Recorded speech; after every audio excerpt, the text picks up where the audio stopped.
ጤና ይስጥልን እንደምናምሽታችኋል ውድ ተመልካቾቻችን ከአባይ ቴሌቪዥን የሚተላለፍላችሁ የዕለተ ሐሙስ ጥር 28 2018 አውደ ዜናችን ተጀምሯል። በምሽቱ የዜና ወጃችን በርካታ ዘገባዎችን ወደ እናንተ እናደርሳለን። የቢዝነስና የምጣኔ ሀብት ዘገባችንም ሰዓቱን ጠብቆ ወደ እናንተ የሚደርስ ይሆናል። ከዜናዎቹ ጋር ራቢያ ከድር አብራችሁ ቆይታ አደርጋለሁ። አብራችሁን ቆዩ።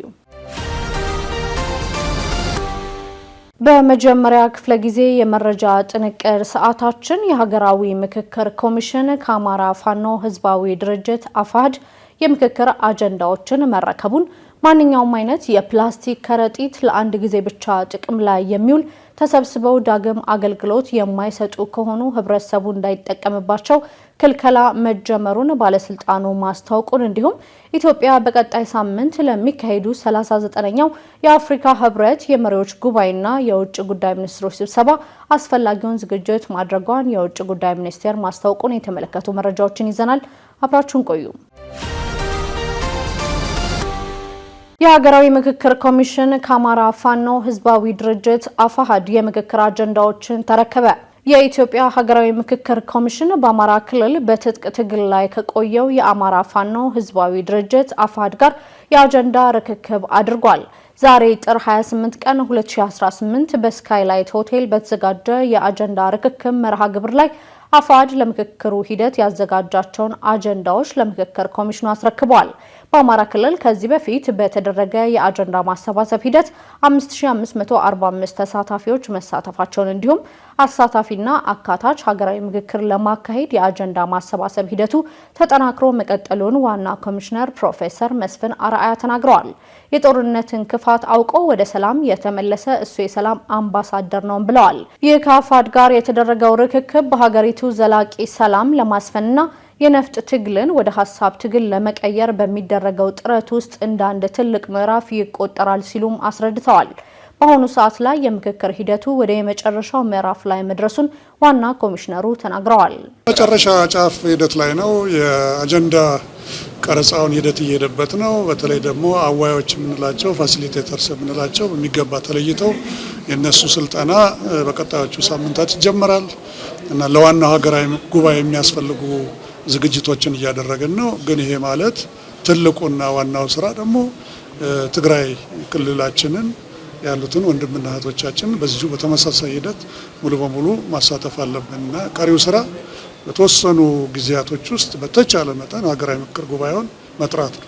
የትግል ሜዳውን ወደ ምክክር ኮሚሽንና ወደ ፓርላማ በማዞር ጥያቄዎቻቸውን በሰላማዊ መንገድ ለመመለስ ቁርጠኛ መሆናቸውን የአፋሕድ አባላት ተናግረዋል። የአፋሕድ ከፍተኛ አመራር የሆኑት ኮሎኔል ፈንታው ሞሀባ በበኩላቸው ከጥያቄዎቻቸው መካከል ህገ መንግስቱ ይስተካከል የሚለው እንደሚገኝበትም ገልጸዋል። ከምናቀርባቸው ጥያቄዎች አንዱ በህገ መንግስቱ ላይ ያለው ጥያቄ ነው። ብዙ ጥያቄዎች አሉ፣ ብዙ ችግሮች አሉ። ሁሉ ችግር ላይ በመረባረብ ችግር አይፈታም። በዋነኛነት በህገ መንግስቱ ላይ ያለ መስተካከል ከተደረገ የአማራ ህዝብ ሆነ አጠቃላይ የሀገሪቱ ችግር ይፈታ ብለን እናምናለን። ኮሎኔል ፈንታው አክለውም ለኮሚሽኑ ያስገባናቸው ጥያቄዎች ይፈታሉ ብለን እናምናለን ሲሉም ገልጸዋል። ያቀረብናቸው ጥያቄዎች አሉ። ወደ ትግልም ስንገባ እንግዲህ እንደ አማራ የራሱ ጥያቄ ስለነበረን ነው። ለ3 ዓመት ያህል ስንታገል ነበር። አሁን ከመንግስት ጋር ባደረግነው ንግግር ከክልሉም ይሁን ከፌዴራል መንግስት ጋር ያቀረብናቸው ጥያቄዎች አሉ። ወደ ኮሚሽኑ የሚያስገባናቸው ጥያቄዎች አሉ። እነዚህ ጥያቄዎች ይመለሳሉ ብዬ አምናለሁ። ስለዚህ አይመለስም በሚል ዝም ብለን ዝቅ ከምናደርገው ሊመለሱ እንደሚችሉ አውቀን ከክልሉ መንግስት ጋር ሆነ ከፌዴራል መንግስት ጋር ጥሩ መግባባት አለ። በዛ ሁላችንም ቃላችን አክብረን መስራትና ማስተካከል ከቻል በእርግጠኝነት የአማራ ጥያቄ ይፈታል፣ የሀገራችን ጥያቄ ይፈታል ብለን ነው የምናምነው። በዚህ ላይ ባይሆንስ የሚል ነገር እንድንይዝ የሚያስገድደን ነገር የለም። በወቅቱ ሲሆን ደግሞ የምናየው ነው የሚሆነው። ኮሚሽኑ በአሁኑ ወቅት በሁሉም የሀገሪቱ ክፍሎችና ተቋማት ተደራሽነቱን እያሰፋ እንደሚገኝ ተገልጿል። ኮሚሽኑ የኢትዮጵያ ችግሮችን በኢትዮጵያን እጅ ለመፍታት እንደ ትልቅ እድል ተወስዷል። ከዚህ በመቀጠል አጀንዳዎችን ወደ መቅረጽ ሂደት የሚሻገሩ መሆናቸውን ፕሮፌሰር መስፍን አርአያ ተናግረዋል። ማንኛውም አይነት የፕላስቲክ ከረጢት ለአንድ ጊዜ ብቻ ጥቅም ላይ የሚውል ተሰብስበው ዳግም አገልግሎት የማይሰጡ ከሆኑ ህብረተሰቡ እንዳይጠቀማቸው ክልከላ መጀመሩን ባለስልጣኑ አስታወቀ። ለአንድ ጊዜ ብቻ ጥቅም ላይ የሚውሉ የፕላስቲክ ከረጢቶች ወይም ፌስታል ላይ ጥብቅ እገዳ መጣሉን ደንቡን ተላልፎ በሚገኝ ማንኛውም ግለሰብ ላይ ከ2000 እስከ 5000 ብር የሚደርስ የገንዘብ ቅጣት እንደሚጣል የአዲስ አበባ ከተማ የአካባቢ ጥበቃ ባለስልጣን አስታውቋል። የባለስልጣኑ ዋና ስራ አስኪያጅ አቶ ዲዳ ድሪባ እንደገለጹት የፕላስቲክ ከረጢቶች ጥቅም ላይ እንዳይውሉ የሚያደርገው አዋጅ ከወራቶች በፊት መጽደቁንም አስታውሰው አዋጁን ተላልፎ የተገኘ ማንኛውም ግለሰብ ላይ የገንዘብ ቅጣትን ጨምሮ ሕጋዊ እርምጃ እንደሚወሰድም ተናግረዋል። እነኚህን ክልከላ ደግሞ አልፎ የተገኘ ሰው እንደ ግለሰብ ከ2000 እስከ 5000 ብር ይቀጣል። እንደ ተቋም ከሆነ ደግሞ ከ50 ሺህ እስከ 100 ሺህ ብር ይቀጣል። ህጋዊ ሰውነት ያለው አካል ከሆነ ደግሞ ቅጣቱ 3 እጥፍ ይሆናል። እነኚህ የተቀመጡት 3 እጥፍ። ለምሳሌ አምራች ድርጅት ከሆነ አገልግሎት የሚሰጥ ድርጅት ከሆነ እሱም በብዛት የሚያመርት ፋብሪካ ከሆነ ህጋዊ ሰውነት አለው ይቀጣል ማለት ነው። ዋና ስራ አስኪያጁ አክለውም የፕላስቲክ ውጤቶች በሰው ጤናና በአካባቢ ላይ እያደረሱት ያለው ጉዳት ከጊዜ ወደ ጊዜ እየከፋ በመምጣቱና የፕላስቲክ ከረጢቶች ባላቸው የኬሚካል ይዘት ምክንያት ለካንሰር በሽታ ተጋላጭነትን የሚጨምሩ በመሆናቸው እንደሆነም ገልጸዋል። የአካባቢ ብክለትን በተመለከተ ፕላስቲኮቹ በአፈር ውስጥ ሳይበሰብሱ ከ100 ዓመት በላይ የሚቆዩ በመሆናቸው የውሃ መበከልን፣ የብዝሃ ህይወት መጎዳትን፣ በምርትና ምርታማነት ላይ ተጽዕኖ ከማሳደር በላይ የሰውና የአካባቢ ጤናን በመበከል ከፍተኛ ጉዳት የሚያደርሱ ናቸው ሲሉም የባለስልጣኑ ዋና ስራ አስኪያጅ አቶ ዲዳ ተናግረዋል። ከ100 ዓመት በላይ ሳይበሰብሱ ውሃ ውስጥም አፈር ውስጥም የመቆየት ችሎታ አላቸው። አይበሰብሱ፣ ወደ አፈርነት አይቀየሩ። በሂደት ደግሞ ሲበሰብሱ በትንሹ ይሰባበሩና ውሃ ውስጥ ይገባሉ። ከዛ ህይወት ወዳለው አካላት ከውሃ ጋር ከምግብ ጋር ይገባሉ።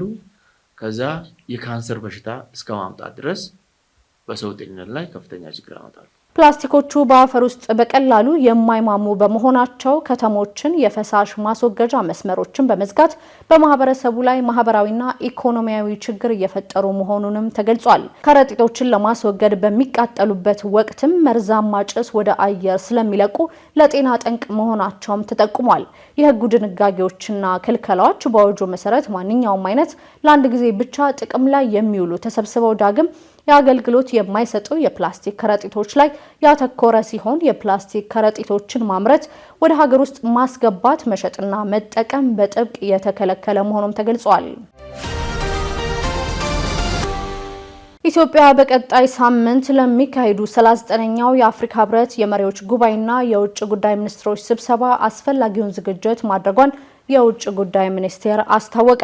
የውጭ ጉዳይ ሚኒስቴር ቃል አቀባይ አምባሳደር ነቢያት ጌታቸው በቀጣይ ሳምንት ለሚካሄዱት 39ኛው የአፍሪካ ህብረት የመሪዎች ጉባኤና የጣሊያን አፍሪካ ጉባኤ የተደረጉ አጠቃላይ ዝግጅቶችን አስመልክተው በዛሬው ዕለት ለጋዜጠኞች መግለጫ ሰጥተዋል። አምባሳደር ነቢያት ከየካቲት 4 እስከ 5 ቀን 2018 48ኛው መደበኛ የአስፈጻሚ ምክር ቤት ስብሰባ የካቲት 7 እና 8 2018 39ኛው የመሪዎች ጉባኤና የጣሊያን አፍሪካ ጉባኤ የካቲት 6 ቀን 2018 እንደሚካሄድ ተገልጿል። ቃል አቀባዩ ኢትዮጵያ ይህን ጉባኤ ስኬታማ ሆኖ እንዲጠናቀቅ በይዘት፣ በሎጂስቲክ፣ በፕሮቶኮልና በጸጥታ ጉዳዮች ላይ የተሟላ ዝግጅት ማድረጓንም ገልጸዋል። ጉባኤዎቹ ለኢትዮጵያ በፖለቲካ በኢኮኖሚና የሀገር ገጽታን ከማስተዋወቅ አንጻር ልዩ ትርጉም እንዳለውም አብራርተዋል። አክለውም በኢኮኖሚ ዲፕሎማሲ በኩል የጉባኤ ተሳታፊዎችን በኢትዮጵያ ባህልና እሴት ልዩ መስተንግዶ በማድረግ የኮንፈረንስ ቱሪዝምን ለማሳደግ ታቅዶ ዝግጅት መደረጉንም ጠቁመዋል። የፊታችን የካቲት 4 እና 5 2018 48ኛው መደበኛ አስፈጻሚ ምክር ቤት ወይንም በተለምዶ የውጭ ጉዳይ ሚኒስቴር ሚኒስትሮች ስብሰባ በአፍሪካ ህብረት ይካሄዳል። የካቲት 7 እና 8 ደግሞ 39ኛው የመሪዎች ጉባኤ ይካሄዳል። በፖለቲካ ዲፕሎማሲው መስክ ኢትዮጵያ በዚህ ጉባኤ ላይ ብሔራዊ ጥቅሟን የሚያስጠብቁ ጉዳዮች ላይ በንቃት ለመሳተፍ ከወዲሁ ዝግጅቷን አጠናቃለች። በኢኮኖሚ ዲፕሎማሲም በኩል የጉባኤው ተሳታፊዎች በኢትዮጵያዊ ባህልና እሴት ልዩ መስተንግዶ በማድረግ የኮንፈረንስ ቱሪዝም ለማሳደግና ሀገርን ከማስተዋወቅ አንጻርም ታቅዶ እየተሰራበት ነው።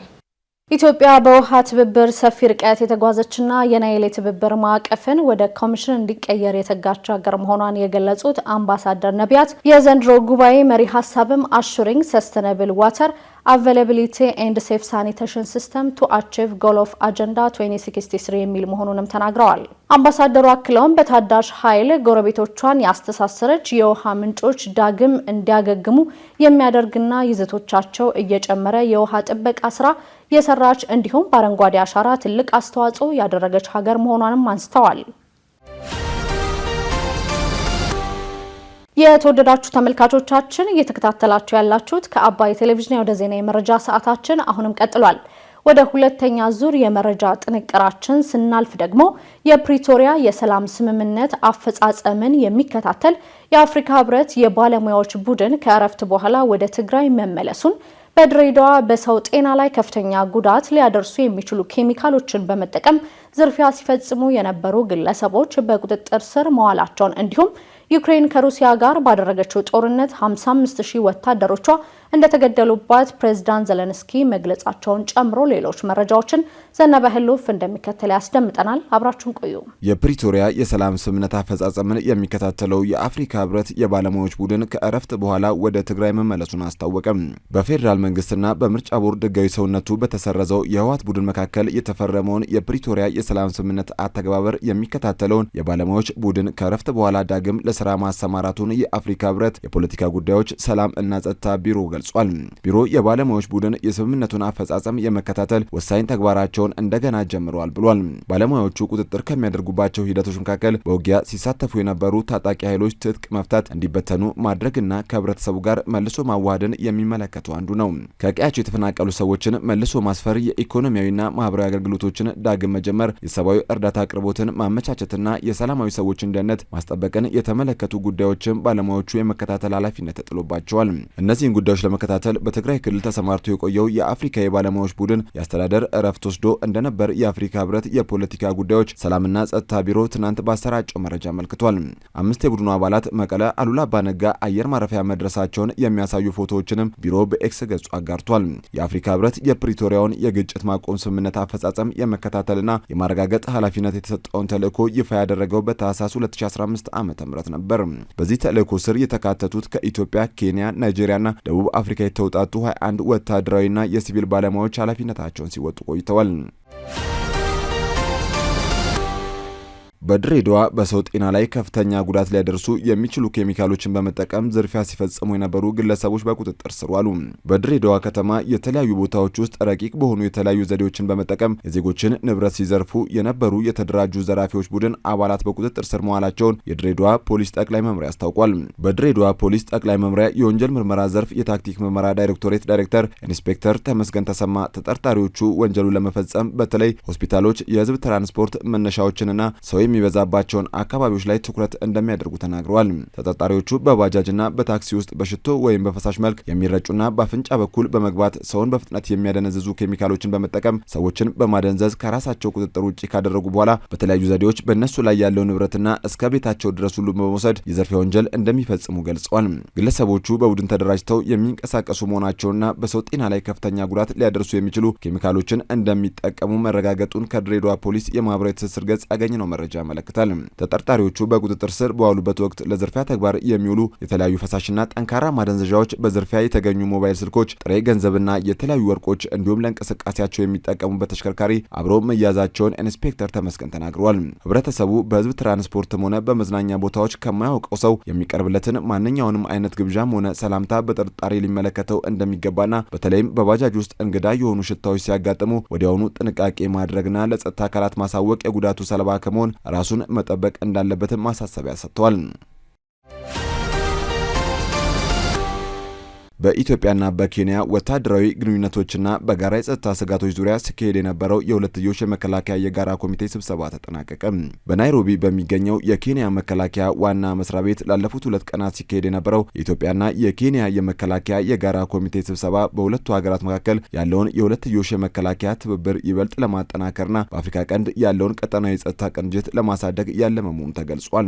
እንዲሁም ወታደራዊ ግንኙነትና በጋራ የጸጥታ ስጋቶች ዙሪያ ሰፊ ውይይት ተደርጓል ተብሏል። በስብሰባው ላይ የጋራ መከላከያ ኮሚቴው የሚመራበት የሥራ መመሪያ መጽደቁ ለወደፊቱ የተደራጀና ዘላቂነት ያለው ትብብር ለመመስረት ወሳኝ እርምጃ መሆኑን የኬንያ መከላከያ ሚኒስቴር ገልጿል። የኬንያው የመከላከያ ኦፕሬሽን ኢንዶክትሪኔሽንና ስልጠና ኃላፊ ሜጀር ጀነራል ፍሬድሪክ ሌዮሪያ ሁለቱ ሀገራት ለረጅም ዓመታት የዘለቀ አጋርነት በጋራ ጥቅም በመከባበር እና በቀጠናዊ መረጋጋት ራዕይ ላይ የተመሰረተ መሆኑን አጽንኦት ሰጥተዋል። እንደ ሽብርተኝነት፣ ድንበር ተሻጋሪ ወንጀሎች፣ የሳይበር ደህንነት ስጋቶችና ከአየር ንብረት ለውጥ ጋር ተያይዘው ለሚመጡ ግጭቶች የተቀናጀ ምላሽ መስጠት አስፈላጊ መሆኑን ጀነራሉ ገልጸዋል። የኢትዮጵያ የልዑክ ቡድንን የመሩት የመከላከያ የውጭ ግንኙነትና ወታደራዊ ትብብር ዋና ዳይሬክቶሬት ዳይሬክተር ሜጀር ጀነራል ተሾመ ገመቹ በሁለቱ ሀገራት አዋሳኝ ድንበሮች ላይ መረጋጋትን ለማስፈን የመረጃ ልውውጥ፣ የክንውን ቅንጅትና የተግባር አንድነት ወሳኝ መሆናቸውን አጽንኦት ሰጥተው ገልጸዋል። በተለይም የሽብር አውታሮች የሚሰነዘሩትን ስጋት ለመቀልበስ በትብብር መስራት አስፈላጊ መሆኑን ሜጀር ጀነራሉ መጥቀሳቸውን ከመከላከያ ሰራዊት ማህበራዊ ትስስር ገጽ ያገኘነው መረጃ ያመለክታል። ዩክሬን ከሩሲያ ጋር ባደረገችው ጦርነት 55000 ወታደሮቿ እንደተገደሉ ፕሬዝዳንት ዘለንስኪ ገለጹ። ዩክሬን ከሩሲያ ጋር ላለፉት 4 ዓመታት ባደረገችው ውጊያ 55000 የዩክሬን ወታደሮች መገደላቸውን የሀገሪቱ ፕሬዝዳንት ቮሎዲሚር ዘለንስኪ ተናግረዋል። ፕሬዝዳንቱ ከፈረንሳይ የቴሌቪዥን ጣቢያ ጋር ባደረጉት ቃለ መጠይቅ ብዙ ቁጥር ያላቸው ሰዎች በጦርነቱ ወቅት የገቡበት የማይታወቅ ተብለው እንደተመዘገቡ ገልጸዋል። ዩክሬን በጎርጎሮሳዊ 2025 መጀመሪያ አካባቢ በጦርነቱ 46000 ወታደሮች መገደላቸውን አስታውቃ ነበር። ዩክሬንና ሩሲያ 1000 ኪሎ ሜትር ገደማ በሚረዘም የጦር ግንባር በመፋለም ላይ ናቸው። ፕሬዝዳንት ቮሎዲሚር ዘለንስኪ በቃለ መጠይቃቸው የጠቀሱት ቁጥር መቀመጫውን በዩናይትድ ስቴትስ ያደረገ ተቋም ባለፈው ሳምንት ይፋ ካደረገው ግምት ዝቅ ያለ ነው። የስትራቴጂክና ዓለም አቀፍ ጥናቶች ማዕከል CSIS እስከ ጎርጎሮሳዊ 2025 መጨረሻ 140,000 የዩክሬን ወታደሮች ተገድለዋል የሚል ግምት አለው። በሁለቱ ሀገራት ጦርነት በተመሳሳይ ጊዜ 325,000 የሩሲያ ወታደሮች ተገድለዋል ተብሎ እንደሚገመትም ተቋሙ ይፋ አድርጓል። የሩሲያ መከላከያ ሚኒስቴር በጦር አውድማ የተገደሉ ወታደሮችን ቁጥር ለመጨረሻ ጊዜ ይፋ ያደረገው በጎርጎሮሳውያን መስከረም 2022 ነበር። በወቅቱ በጦርነት የተገደሉ ሰዎች ቁጥር ከ6000 በታች እንደሆነ የሩሲያ መከላከያ ሚኒስቴር ገልጿል። በተባበሩት መንግስታት የዩክሬን የሰብአዊ መብቶች ክትትል ተልእኮ መሰረት ጦርነቱ ከተጀመረ ወዲህ 15000 የሚጠጉ ሲቪል ሰዎች ሲገደሉ ከ40,000 በላይ ጉዳት ደርሶባቸዋል። ከአባይ ቴሌቪዥን የምሽት ዘገባዎቻችን እንደቀጠሉ ናቸው። ውድ ተመልካቾቻችን፣ አሁን ደግሞ የቢዝነስና ምጣኔ ሀብት ጉዳዮች የሚቀርቡበት ሰዓት ላይ ደርሰናል። መረጃዎቹን ቴዎድሮስ አይቸው እንደሚከተል ያስደምጠናል። በድጋሚ አብራችሁን ቆዩ። የኢትዮጵያ ኤሌክትሪክ አገልግሎት በግማሽ በጀት ዓመት 52.26 ቢሊዮን ብር መሰብሰቡን አስታወቀም። የኢትዮጵያ ኤሌክትሪክ አገልግሎት በበጀት ዓመቱ የመጀመሪያ 6 ወራት ከኢነርጂ ሽያጭና ከልዩ ልዩ ገቢ 52.26 ቢሊዮን ብር መሰብሰቡን አስታውቋል። የአገልግሎቱ ዋና ስራ አስፈጻሚ ኢንጂነር ጌቱ ገረመው የበጀት ዓመቱን 6 ወራት አፈጻጸም ላይ በሰጡት መግለጫ በ6 ወራት ውስጥ 54.23 ቢሊዮን ብር ገቢ ለመሰብሰብ ታቅዶ 52.26 ቢሊዮን ብር ገቢ ተሰብስቧል ብለዋል። ይህም የዕቅዱን 96 በመቶ መሆኑን ተናግረዋል። ከኢነርጂ ሽያጭ 54.34 ቢሊዮን ብር፣ ከአዲስ ደንበኞች አገልግሎት ክፍያ 16.7 ቢሊዮን ብር መሰብሰቡን ጠቅሰው ከማያገለግሉ ዕቃዎች ሽያጭና ከልዩ ልዩ ገቢ 1.2 ቢሊዮን ብር ተሰብስቧል ብለዋል። የፍጆታ ሂሳባቸውን በተለያዩ የክፍያ አማራጮች የሚከፍሉ ደንበኞች ቁጥር 94.8 በመቶ ማድረስ ተችሏል ብለዋል። አስተማማኝ የኃይል አቅርቦት እንዲኖር ባለፉት ወራት ከ52 ቢሊዮን ብር በላይ ወጪ በማድረግ የኤሌክትሪክ መሰረተ ልማት የማሻሻያና መልሶ ግንባታ ስራዎች መከናወናቸውን ኢንጂነር ጌቱ ተናግረዋል። ባለፉት 6 ወራት 266916 አዳዲስ ደንበኞችን የኤሌክትሪክ ተጠቃሚ ማድረግ እንደተቻለም ተናግረዋል። የተቋሙ አጠቃላይ የደንበኞች ቁጥር ከ5.46 ሚሊዮን መሻገሩን የተናገሩት አቶ ጌቱ ገረመው በአሁኑ ወቅት 94.8 በመቶ የአገልግሎት ደንበኞች ወርሃዊ የፍጆታ ሂሳባቸውን በዘመናዊ የክፍያ አማራጮች የሚከፍሉ መሆናቸውን አመልክተዋል። የኤሌክትሪክ ኃይል የመሰረተ ልማትና ንብረት ስርቆትና ውድመት ባደረሱ ግለሰቦች ላይ ክስ ተመስርቶ በፍርድ ቤት የገንዘብ መቀጮና የእስራት ቅጣት እንደተላለፈባቸው አንስተዋል። አሜሪካ የአገዋን ስምምነት ለ1 ዓመት እንዲራዘም የሚደነግገውን ሕግ መፈረሟ ተዘገበ። የአሜሪካው ፕሬዝዳንት ዶናልድ ትራምፕ ከሰሃራ በታች ያሉ የአፍሪካ ሀገራት ምርቶቻቸው ያለ ቀረጥ ወደ አሜሪካ ገበያ እንዲያስገቡ የሚፈቅደው የአገዋ ስምምነት እስከ ታህሳስ 10 ቀን 2019 ዓ.ም ድረስ እንዲራዘም የሚደነግገውን ሕግ ማክሰኞ ጥር 26 ቀን 2018 ዓ.ም ፈርመዋል። ይህ ውሳኔ ስምምነቱ ካበቃበት ከመስከረም 2018 ዓ.ም ጀምሮ ወደ ኋላ ተፈጻሚነት እንዲኖረው ተደርጎ የተራዘመ ቢሆንም ኢትዮጵያ የተጣለባት እገዳ ባለመነሳቱ አሁንም ከአገዋ ውጭ መሆኗ ተገልጿል። የኢትዮጵያ መንግስት ወደ ስምምነቱ ለመመለስ ዲፕሎማሲያዊ ጥረቶችን እያደረገ እንደሚገኝ ቢገለጽም የአሜሪካ የንግድ ተወካይ ታህሳስ 2018 ዓ.ም ባወጣው መመሪያ መሰረት ኢትዮጵያ በታገዱ ሀገራት ዝርዝር ውስጥ እንደምትቀጥልም መደረጓ ይታወሳል። በተለይ በኢትዮጵያ ውስጥ በጨርቃ ጨርቅና አልባሳት ዘርፍ ላይ የተሰማሩ የኢንዱስትሪ ፓርኮች የውጭ ገበያ ዕድላቸው በመቀነሱ ምክንያት ወደ 18 የሚጠጉ የውጭ ኩባንያዎች ስራቸውን አቁመው እንዲወጡና ከ11 ሺህ በላይ ዜጎች ከስራ እንዲፈናቀሉ ምክንያት ሆኗል ተብሏል። የፕሬዝዳንት ትራምፕ አስተዳደር ስምምነቱን ለ1 ዓመት ብቻ ማራዘሙና አዳዲስ የገበያ ተደራሽነት መስፈርቶችን ማስቀመጡ ኢትዮጵያ ወደ ስምምነቱ ለመመለስ ለምታደርገው ጥረት ፈተና ሊሆን እንደሚችል ተዘግቧል። አዲሱ መመሪያ አፍሪካውያን ሀገራት ለምርቶቻቸው ቀረጥ ነጻ ዕድል ማግኘታቸውን እንዲቀጥሉ የአሜሪካ የንግድ ድርጅቶች፣ ገበሬዎችና አርቢዎች ወደ አፍሪካ ገበያ ተደራሽ እንዲኖራቸው ያደርጋል መባሉን ካፒታል ዘግቧል። ከአውሮፕላን ነዳጅ በስተቀር የሌሎች የነዳጅ ምርቶች የችርቻሮ ሽያጭ ዋጋ በነበረበት እንደሚቀጥል የንግድና ቀጠናዊ ትስስር ሚኒስቴር አስታወቀም። ከአውሮፕላን ነዳጅ በስተቀር ሌሎች ሁሉም የነዳጅ ምርቶች የችርቻሮ መሸጫ ዋጋ በጥር ወር በነበረበት የሚቀጥል መሆኑን የንግድና ቀጠናዊ ትስስር ሚኒስቴር በማህበራዊ የትስስር ገጹ ባወጣው ደብዳቤ አስታውቋል። የሚኒስትሮች ምክር ቤት ታህሳስ 20 ቀን 2014 ዓ.ም ባደረገው 3ኛ መደበኛ ስብሰባ ባስተላለፈው የነዳጅ ውጤቶች የዋጋ ግንባታ ያፈጻጸም ውሳኔ መሰረት የችርቻሮ መሸጫ ዋጋ በየጊዜው እየተከለሰ ስራ ላይ እንዲውል ሲደረግ መቆየቱ ይታወሳል። በዚሁ መሰረት የዓለም የነዳጅ ዋጋን መነሻ በማድረግ ከጥር 27 ቀን 2018 ዓ.ም ከምሽቱ 12 ሰዓት ጀምሮ ከአውሮፕላን ነዳጅ በስተቀር ሌሎች ሁሉም የነዳጅ ምርቶች የችርቻሮ መሸጫ ዋጋ በጥር ወር በነበረበት የሚቀጥል መሆኑን የንግድና ቀጠናዊ ትስስር ሚኒስቴር ባወጣው ደብዳቤ አስታውቋል። በመሆኑም የቤንዚን፣ የነጭ ናፍጣ፣ የኬሮሲን፣ የቀላል ጥቁር ናፍጣና የከባድ ጥቁር ናፍጣ በጥር ወር ሲሸጥበት በነበረው ዋጋ እንደሚቀጥል ተገልጿል። ይሁንና የአውሮፕላን ነዳጅ የችርቻሮ መሸጫ ዋጋ ግን በተደረገበት ማሻሻያ መሰረት በአዲስ አበባ ከተማ 136 ብር ከ80 ሳንቲም በሊትር እንዲሆን በመንግስት መወሰኑንም ሚኒስትሩ ገልጿል። ስትከታተሉት የነበረው የዕለተ ሐሙስ ጥር 28 ቀን ከአባይ ቴሌቪዥን የወደ ዜና የመረጃ ሰዓታችን ይህንን ይመስል ነበር። አብራችሁን ስለነበራችሁ ከልብ እናመሰግናለን። በያላችሁበት መልካም ምሽት።